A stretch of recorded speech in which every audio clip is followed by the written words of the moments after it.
Bagaimana situasi perkantoran dan jalanan ibu kota sore ini? Sudah ada koresponden CNN Indonesia Arya Dita Utama yang akan melaporkan. Kita sapa Dito langsung. Selamat sore Dito, PSBB diperpanjang sampai 19 April. Namun nampaknya masih banyak pekerja dan juga masyarakat yang berseliweran di ibu kota Jakarta. Realitanya sebenarnya bagaimana gambaran perkantoran maupun jalanan di ibu kota sore ini, Dito?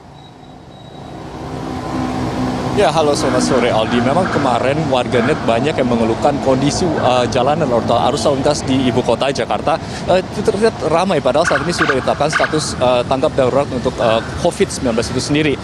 Untuk saat ini memang maksud saya informasi yang perlu diketahui untuk kemarin Direktur Lalu Lintas Polda Metro Jaya Komisaris Besar Sambodo Purnomo Yugo mengatakan bahwa memang kemarin itu ada kenaikan sekitar 10% ketimbang pada hari Senin minggu lalu, di mana jumlah kendaraan yang masuk ke Jakarta itu terpantau di 4 gerbang tol pada pukul 6 hingga 2 pada jam kerja.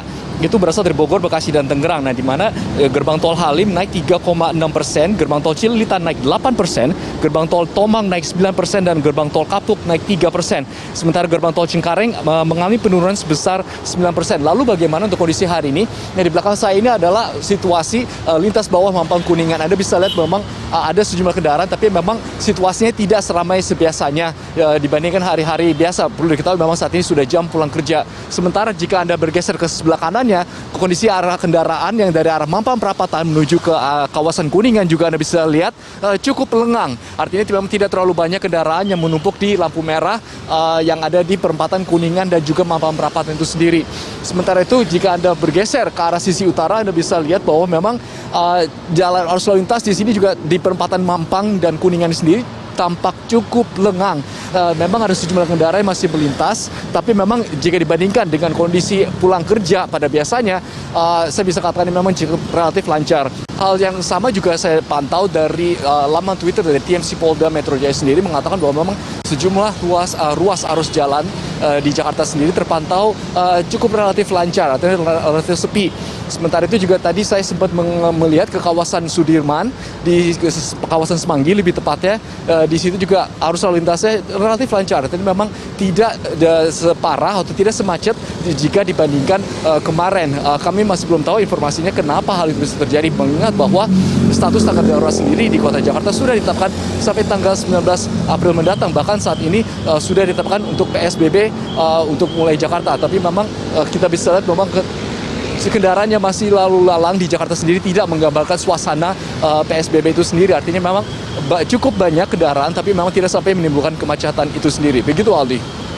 Ya, Dito, memang mau tidak mau masih banyak juga mereka yang harus tetap terpaksa keluar dari rumah ya. Tapi kalau Anda memantau di jalanan ibu kota sendiri, bagaimana kemudian pembatasan sosial berskala besar ini benar-benar diterapkan oleh aparat di sana? Apakah laporan Anda, di sepandang mata Anda, ini masih ada seperti restoran atau tempat-tempat kerumunan yang masih buka begitu? Ya betul, memang untuk sejumlah wilayah di Jakarta sendiri memang sudah melakukan PSBB sendiri dari RT dan RW. Untuk pertokoan sendiri saya lihat memang ada sebagian buka, tapi memang toko-toko yang membuka barang-barang esensial untuk kebutuhan bahan pokok makanan misalnya dari kemudian pasar. Tapi memang saya melihat sejumlah kafe atau tempat restoran rumah saji mereka sudah pada tutup untuk menghormati keputusan yang ditetapkan oleh pemerintah itu sendiri. Sementara bisa informasikan juga untuk misalnya ruas tol tadi juga bisa saya katakan relatif lancar. Tapi memang bisa Anda lihat ketika PSBB ditetapkan, salah satu hal yang dilarang adalah ojek daring dilarang mengangkut penumpang. Tapi hari ini sendiri saya masih melihat bahwa banyak ojek daring yang masih mengangkut penumpang. Artinya memang peraturan itu sendiri sampai ini belum diberlakukan. Artinya penumpang masih bisa menggunakan ojek daring untuk berpergian di Jakarta. Tapi memang kita menghimbau kepada warga masyarakat DKI Jakarta khususnya atau dan sekitarnya untuk lebih tetap di rumah saja. Artinya memang untuk mencegah penyebaran dari penyakit COVID-19 itu sendiri. Begitu, Aldi. Baik, Arya Dita Utama, koresponden CNN Indonesia melaporkan dari ruas jalan ibu kota. Terima kasih atas informasi.